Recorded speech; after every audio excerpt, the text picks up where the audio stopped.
Mislim da je prvi share recimo bio negde 2011.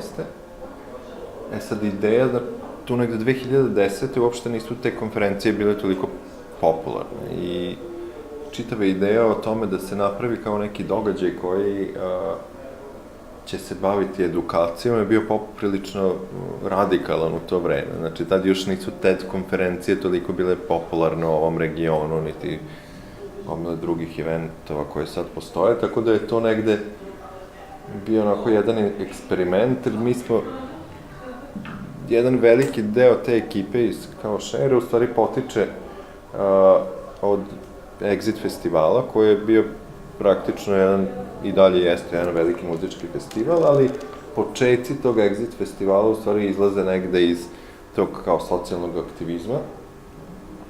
I onda smo mi nešto razmišljali, ok, kako bi izgledao taj aktivizam sada kao 2011. I onda smo u stvari sklopili tu ideju o kao kombinaciji između progresivne kulture, tehnologije i socijalnog aktivizma. Šta smo mi shvatili? Realno je ok imati konferenciju. To je super, ljudi se skupi, velika količina ljudi, onda svi su srećni, svi čuju neke zanimljive predavanja, ali ono što su mi shvatili da tu negdje nedostaje je u stvari to da kada se završi ta konferencija, posle toga ne postoji manje više ništa.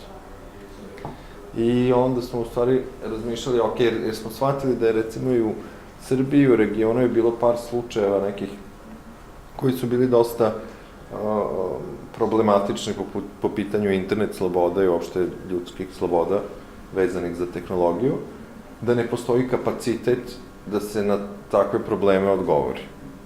Onda smo mi shvatili, ok, to kao ako se napravi konferencija koja će biti 2 dana i onda svi uživaju, to ne rešava puno toga.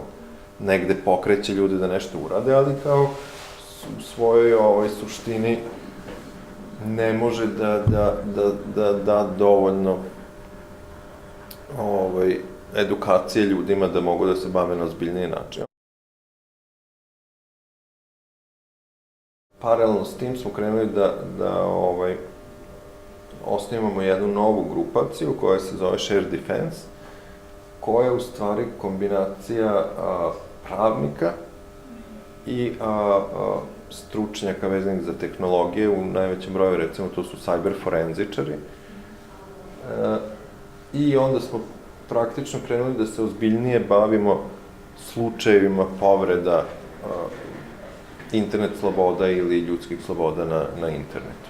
Što je opet dovelo, recimo, mi smo to negde prošle godine pokrenuli, i neverovatna je količina slučajeva kojima smo se mi bavili, recimo, u proteklih godinu dana. Šta se tu, primer je kada se desi, recimo, neki napad na primer, istraživačke novinare ili nezavisne online medije. Ti napadi u najvećem broju slučajeva su neki kao DDoS attacks ili različite vrste napada na njihove web sajtove, na njihove privatne mailove, na to. Onda mi imamo ekipu koja može to da tehnički sa jedne strane utvrdi šta se tačno desilo, to su ti cyber forenzičari, i imamo pravnike koji to mogu da formulišu taj problem i da ga iskomuniciraju na pravi način. Tako da su mi negde preuzeli tu neku aktivnu ulogu,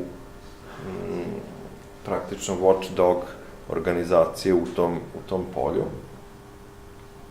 I to stvarno, mi smo u protekli godinu dana, na primer, imali smo slučajeve gde smo pronašli, 5 miliona fajlova sa privatnim podacima građana Srbije, pa smo reagovali na to, pa smo zaustavili u povoju jedan zakon koji je trebao da uvede filtriranje interneta u Srbiji, pa smo imali slučajeve cenzure, skidanja materijala koji je bio negde politički, recimo, nepodoban, Tako da je dosta onako jedno dinamično polje i to nam je poprilično sad zabavno u zadnje godinu dana.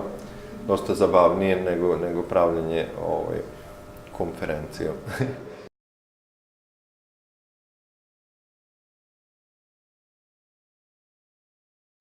Mi imamo različite nivoe pomoći koje u stvari mi pružamo. Znači, mi nismo klasična fondacija da mi sad kao dajemo neke fondove, pošto mi tih fondova nemamo. Ali ono što mi dajemo znanje i dajemo ljude, kontakte. Znači, mi se manje više bavimo time da, znači, s jedne strane, ukoliko neka organizacija ima neki problem sa tim napadima na internetu ili već drugim vrstama tehnološkog ili nekog drugog pritiska, mi tu dajemo našu ekspertizu, znači imamo timove pravnika, timove tih cyber forenzičara i onda, znači, možemo da im pomognemo na taj način. Sa druge strane, mi imamo nekih par tehnoloških praktično baza koje možemo, to jest baza podataka ili baza znanja koje možemo da ljudima, znači to su različite pravne regulative koje oni mogu da koriste, koje smo mi istražili, znači gomila nekih istraživanja koje smo radili i toga. I sad neke treće strane pravimo tako različite neke kao radionice, treninge, to sad smo krenuli da radimo nešto sa klincima od 5 godina i to je jako blesavo. Pa mislim da je realno u zadnjih par godina meni je prvo drago što smo izašli iz te neke onako teenage faze i oduševljenja tim kao novim medijima i socijalnim mrežama, kako one sad mogu da naprave revolucije ili kako to. Na sreću smo izašli iz toga i negde je prihvaćeno da socijalne mreže ili ti kao tehnologije utiče negde na društvo, ali smo svi svesni da to nije tako lako kao što izgleda, niti je ikad bilo. Ono što je jako zanimljivo je što je poenta, što se negde se tema prebacila, znači, na pitanje privatnosti, na pitanje nadgledanja, na pitanje, znači, otvorena su nova i bitna pitanja, pogotovo od tih, od Snowdena pa nadalje. Tako da mislim da je sada, eto, recimo 4-5 godina kasnije, ta priča s jedne strane slobodi interneta i ljudskim pravima u okviru te intersekcije između ljudskih prava i tehnologije mnogo zrelija. Međutim, ne možemo reći da je puno toga, da tu postoji veliki broj nekih pobeda, jer jako je veliki broj nivoa na kojima se dešavaju različite forme povreda tih ljudskih prava u kontekstu tehnologije i veliki broj tih nivoa je negde nevidljiv ljudskom oku ili uopšte bilo čemu, tako da je jako teško to iskomunicirati, mislim, čak sama priča sa Snowdenom, ono što je fantastično kod te priče je da je ona ipak posle godinu dana konstantne priče o tome negde je realno dobro iskomunicirana. I ljudi počinju da razumeju određene obrise čitavog tog sistema. Međutim, postoje gomila drugih segmenata koji su negde još nisu ni načeti.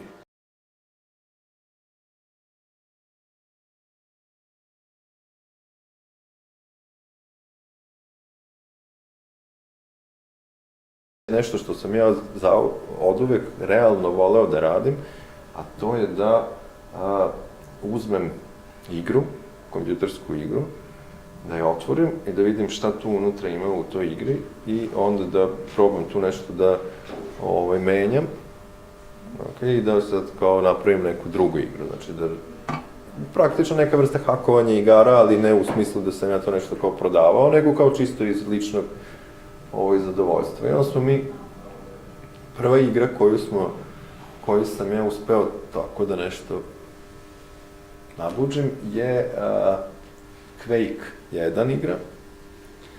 I šta sam uradio, da sam Quake igru i onda sam izbrisao sve što unutra ima od grafike i stavio samo male crno-bele piksele. I onda se dobio neko kao čudo, kao... I onda sam kao shvatio, ok, da je jako bez veze što sad kao u tim većini igara ti u stvari kao, recimo, multiplayer igre, sad ljudi se skupe tu na jedno mesto i oni idu tako trče i onda kao pucaju jedne na druge. U stvari bi mogli da rade gomilu drugih zanimljivih stvari. I onda sam počeo da se bavim kao modifikacijama tih online multiplayer igara.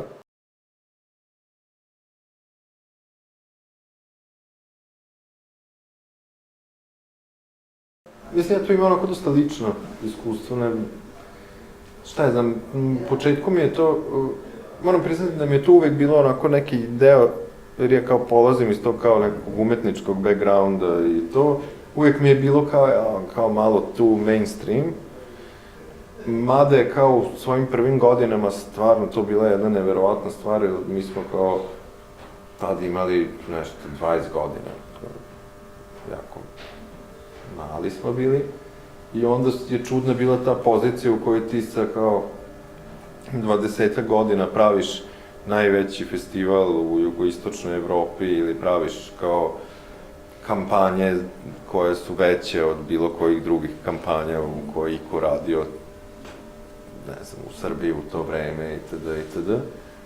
Tako da je to bilo stvarno neverovatno iskustvo. Ono što to je jako, jako, jako težak posao, realno. Ma koliko to delovalo funky i kao zabava, ono, live događaji, pogotovo veliki live događaji su jako komplikovana stvar za praviti, zato što gomilu tih nekih detalja ti ne možeš da kontrolišeš, da li će ti, ne znam, pasti kiša ili će ti se, ne znam, srušiti nešto. Tako da je to jedan jako dinamičan posao. E sad, ono što je meni, u stvari, negde, zašto sam ja negde, verovatno, izašao iz čitave te priče, zato što kao ja, realno, nikad nisam želeo da se bavim muzičkom industrijom. Mislim, jeste to simpatično i kao dosta uzbudljivo, sad ti, ne znam, kao Madonna, koncert Madone, pa ti sad ti ona tu, ne znam, dolazi, 100 kamiona, 100 aviona, ovo, ono, tamo, vamo, i ljudi su kao srećni, ali kao, ja, realno, kao, osim to, kao, zanimljivog iskustva toga svega, u stvari nisam nikad želeo da budem deo muzičke industrije. Pa smo onda kao, ajde, kao, možda postoji nešto drugo, možda bitnije.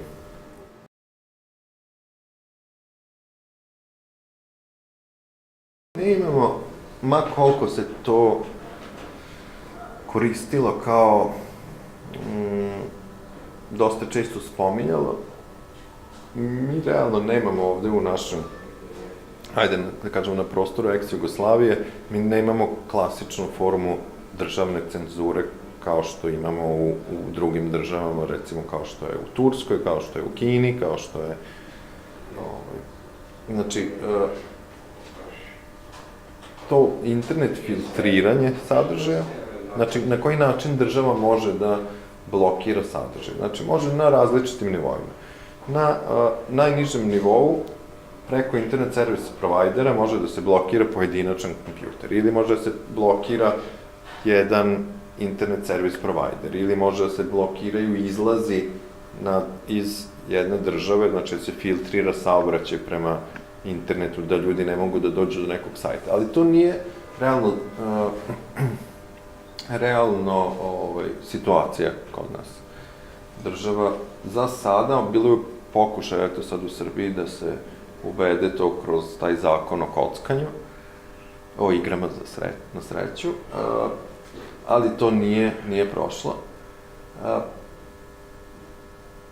Postoje različiti druge forme cenzure koje su onako malo brutalnije u smislu da je, to su ti recimo napadi na određene web sajtove, ali zato ne postoji tačno utvrđeno da iza toga stoji država, zato što ti danas možeš sa bilo kojim, znači koji ima par hiljada eura ili dolara ili već par stotina, može da zakupi na netu neki taj botnet koji će onda da sruši neki sajt na određeno vreme. I to je to što se najčešće radi. Sad, ja mislim da ipak se mi smo imali u Srbiji jedan talas tih rušenja sajtova, DDoS napada, hakovanja mailova, ali mislim da ja se nadam da taj trend negde će proći i da će akteri ti koji to rade shvatiti da to nema puno smisla, mislim, ja stvarno ne vidim u čemu je smisla da ti sad kao blokiraš neki sajt, okej, vratit će se, mislim, kao ili će se negde drugde napraviti novi, ili, u principu je, osim ako se ne radi na državnom nivou, da ti filtriraš ozbiljno sajtove, znači, čitav protok da kontrolišeš, a ovo ostalo je tako sve kao nešto sporadično. Sad, poenta je u tome i da kao država ne može ni to da uradi, zato što postoje alati da ljudi zaobiđu tu cenzuru. Tako da je to jedna, ne znam, polje koje je onako dosta dinamično, ali nadam se da to neće u budućnosti toliko, mada realno kao, okej, država će uvek, ili već će uvek želeti da ima svoje prste u internetu, zato što je bitno.